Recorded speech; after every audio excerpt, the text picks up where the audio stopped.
এই নির্বাচনী আসন হবে সবচেয়ে বেশি করে ব্যবধানে দেবেন।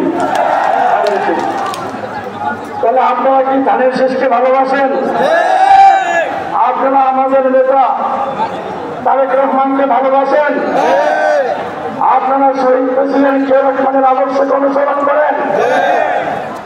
আপনারা আমাদের নেত্রী, আমাদের মা দেশ নেত্রী বেগম খালেদা জিয়াকে শ্রদ্ধা করেন, ভালোবাসেন?